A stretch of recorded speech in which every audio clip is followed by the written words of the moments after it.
This is day 5 of the Rare Books presentations, and this is Saturday morning. I hope that you're going to have a good weekend. Today I'm going to talk about my James A. Garfield, President of the United States, our 20th President, the book collection that I have. Here is his picture, and I guess maybe I like him because he also has a beard like I have. James A. Garfield was elected our 20th President.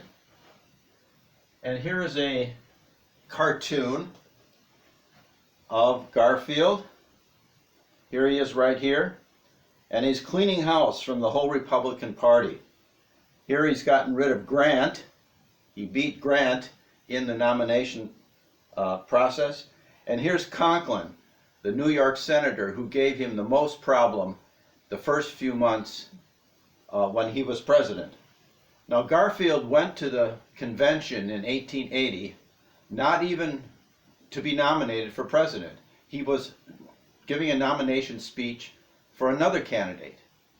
But he so impressed people that people took note of this man for the first time. And what happened is they went into the convention with Grant being the preferred candidate by let's say the older members of the Republican Party. They wanted to bring Grant back for a third term. But there were some that resisted that because that would open the wounds of the Civil War. And so what happened is it took to the 36th ballot for Garfield to be nominated for president by the Republican Party. He was considered a dark horse, and he succeeded in winning the nomination and then won the presidency over General Hancock and became our 20th president.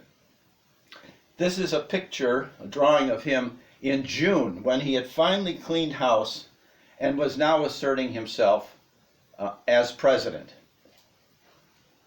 However, on July 2nd, a crazy man shot him in the train station on July 2nd. For a number of months, he lay trying to recover from this gunshot wound that was still in him. Here is a famous picture of him lying in bed. Even Alexander Graham Bell was called upon to try to locate the bullet. And all the doctors kept poking around his infection till finally he died mostly from infection. Had he been shot today, he would have lived. But from July to September, the whole country mourned this president because he was 50 years old. He was the same age as President Obama. And there was a lot of life, energy, and hope that this post-Reconstruction president, James A. Garfield, would bring the country together. Now, Garfield grew up in Ohio. He went to school there. He taught in the schools there. He was a teacher. He then became president of Hiram College. He then became an Ohio senator, and then a soldier and general in the Civil War. He then was elected to Congress for 17 years, and in 1880 became a senator, was appointed senator, but he never served because he was nominated for President of the United States in 1880. He was elected president, inaugurated, shot by an assassin, and died after a few months of being president. He was a very smart man. He could translate Greek and Latin at the same time. He was a poet. He kept a journal. He read. I've looked at his Library of Congress, what books he took out in the Library of Congress. They have a ledger, and he took books out by Burke, Calvin, Cicero, Dante, etc. He was very well read. And in 1876, he even did a unique, this was published in the Journal of Education, a unique proof of the Pythagorean theorem. So here was a man that was an intellectual, a scholar. He also worked in the canals when he was a young man. He had strength. He was an outdoors person. He was an intellectual. He was interested in all kinds of fields. He might have become our first education president. He had quite an interest in education. So I have 22 of his books. Here is, and many of the books I have were published between 1880 and 1882.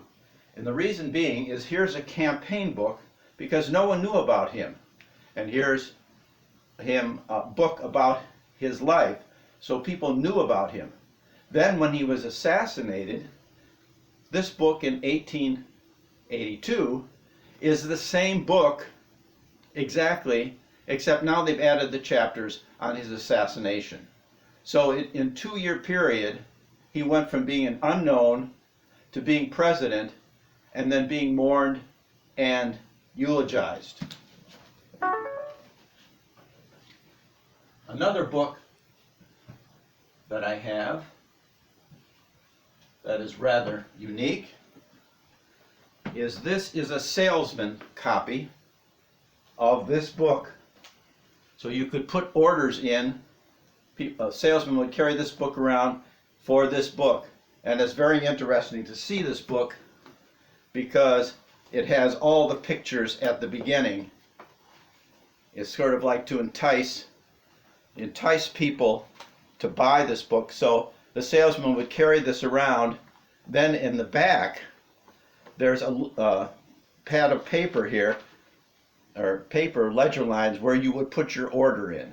So I happened to find this in a bookstore, and then this is the book that was then later purchased. I have all kinds of books. Garfield's writings, published in 1882, all these various biographies. And one of my favorite books that I have, which is quite valuable, is this book is from Garfield's personal library. This was maybe his favorite book of fiction. This is his personal copy of Milton's Paradise Lost. And in here, you're probably not going to be able to see this. In here is his library stamp and his signature with the date saying Hiram, June 1st, 1857. So he purchased this book when he was becoming president of the college there at Hiram. This is my most valuable book in the Garfield collection. When he died, they had a service at the Capitol for him. And this was it was in February of 1882 that they had this, the whole Capitol, and you can see his statue out in front of the Capitol building. So they really mourned this brilliant man who could have brought together the nation. If you read his inaugural address, there are 4 paragraphs about the importance of bringing the African American and blacks into the economy and his vision for America, including African Americans. He also appointed Frederick Douglass to an important position. So when he died, the nation mourned. And in the next video that we're going to show you, my wife Jacqueline is going to play the funeral march, and I'm going to read, this is a whole book of eulogies, poetry of eulogies for James A. Garfield. He would have been one of our great presidents had he served 2 terms, and possibly our nation would have taken a different turn in terms of African American, black, white relations in America had he served 2 terms and been our president.